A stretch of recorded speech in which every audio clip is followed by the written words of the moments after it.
கொடுத்தார். அந்த நியாய பிரமாணமே ஒரு அன்பின் பிரமாணம் தான். அன்பை தான் அவர் நியாய பிரமாணமாக கொடுத்தார்.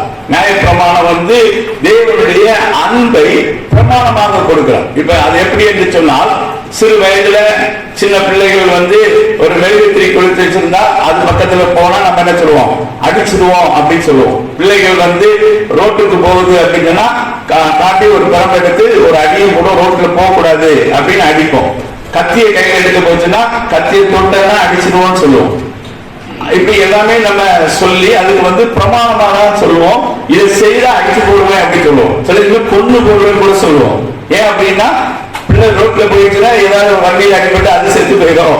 அதனால அது அவ்வளவு பயமுறுத்தும். அதே போலதான் நியாயப்பிரமாணம். நியாயப்பிரமாண காலத்திலே ஆண்டவர் அவர்களுக்கு தேவனை புரிந்து கொள்ளக்கூடிய சக்தி இல்லாதிருந்தபடியினால அவங்களுக்கு பரிசுத்த ஆவியானவரை அவங்களுக்கு கொடுக்க முடியாததுனால ஆண்டவர் அவங்களுக்கு எல்லாவற்றையும் பிரமாணங்களாக கொடுத்தார்.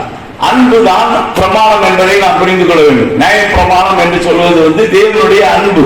நீங்கள் 1 தீமோத்தேயு 1ஆம் அதிகாரம் 5ஆம் வசனத்தை வாசிங்க. 1 தீமோத்தேயு 1:5. கற்பனையின் பொருள் என்னவெனில் சுத்தமான இருதயத்திலும் நல்மன சாட்சியிலும் மாயமற்ற விசுவாசத்திலும் பிறக்கும் அன்பே. பாருங்க, இந்த அன்பு தான். இப்ப நம்ம ஒரு தாய் பிள்ளைய ரோட்ல போன அடிச்சு போடுவேன்னு சொல்றது அன்புனாலதான் சொல்றாங்க. போய் மெழுகுவர்த்தி கொளுத்தி தொட்டா கை சுற்றும், அப்படின்னா தொட்டா அடிச்சிருவேன் அப்படி சொல்றது அன்புனாலதான் சொல்றாங்க. கத்தியை கையில் எடுக்காத அப்படின்னு சொல்றாங்கன்னா அது கத்தியினால அது தன் கையை கீறிக்கணும் அப்படின்னு அதை தொடாத அப்படின்னு சொல்றாங்க. ஆனா அதே குழந்தை வளர்ந்த பின்பு எதையெல்லாம் தொடாதேன்னு சொன்னாங்களோ அதெல்லாம் நீ தொடலாம். நீ கத்தியை பயன்படுத்தலாம், ரோட்டுக்கு போகலாம், நீ மெழுகுவர்த்தியை ஹேண்டில் பண்ணலாம், பத்திரமாக பண்ணு அப்படின்னு அந்த அறிவு வந்த பின்பு அதுக்கு அறிவு பிரகாரமாக போதிப்பார்கள், சொல்லிக் கொடுப்பார்கள். இது இப்படி பண்ணா சுட்டு விடும்.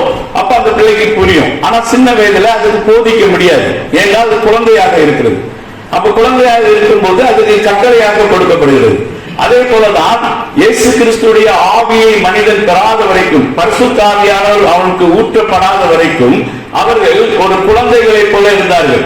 அவர்களுக்கு ஆண்டவருடைய அன்பை நீ இப்படி செய்தால் இது இப்படி என்றெல்லாம் சொன்னா விளங்காது. அதனால அவங்களுக்கு என்ன செய்யறாங்க, நீ போய் சாட்சி சொல்லக்கூடாது, நீ களவு செய்யக்கூடாது, இச்சியாதே, நீ இப்படி பல கட்டளைகளை அவர் அவங்களுக்கு கொடுக்கிறார், பிரமாணங்களை அவங்களுக்கு கொடுக்கிறார். நீங்க இப்படி இப்படி நடக்கணும். ஒரு சிறு பிள்ளைக்கு சொல்லிக் கொடுக்கிறது போல பிரமாணங்களை கை கொண்டு இதை நீ செய்யாட்டா நான் உன்னை கொன்றுவேன், நான் அடிச்சிருவேன், நான் உன்னை அதை அதமாக்கி போடும். அவ்வளவு மிரட்டுறார். எதுக்கு அவ்வளவு மிரட்டுறாரு? அன்புனால செய்யறாரு. அவருக்கு கொடுத்த அவ்வளவுமே அன்புதான். அது என்ன சொல்லப்பட்டது, அந்த அன்பு எப்படிப்பட்ட அன்பா? அந்த பிரமாணத்துக்குடைய அன்பை குறித்து சொல்லும்போது திருப்பி வாசிங்க. கற்பனையின் பொருள் என்னவெனில் சுத்தமான இருதயம், சுத்தமான இருதயத்திலும் நல் மனசாட்சியிலும் மாயமற்ற விசுவாசத்திலும் பிறக்கும் அன்பே தான் கற்பனை. கற்பனை அப்படின்னா அதனாலதான் இது அவங்களுக்கு புரியாம இருக்கிறதுனால திரும்ப உபவாசத்துல வரும்போது சொல்லுகிறாரு 1ஆம் அதிகாரத்துல நீங்க 5ஆம் அதிகாரம் இந்த அதிகாரங்களுக்குள்ள போய் அங்க படிச்சு பாத்தீங்கன்னா, நான் உங்களுக்கு நன்மை உண்டாக்கும்படி உங்களுக்கு நீ நீடித்து வாழும்படி நீயும் உன் பிள்ளைகள் நன்றாயிருக்கும்படி நான் இந்த கட்டளைகளை கற்பனைகளை நான் உனக்கு சொல்லுகிறேன் என்று சொல்லி திரும்ப திரும்ப திரும்ப சொல்லுகிறேன். அருமையான தேவனுடைய பிள்ளைகளே, தேவன் நமக்கு கொடுக்கிற ஒவ்வொரு இன்ஸ்ட்ரக்ஷனும், ஒவ்வொரு கட்டளையும், ஒவ்வொரு கற்பனைகளும் அவர் தன்னுடைய அன்பினால்தான் நம்ம அதை நமக்கு செய்ய கொடுத்தார்.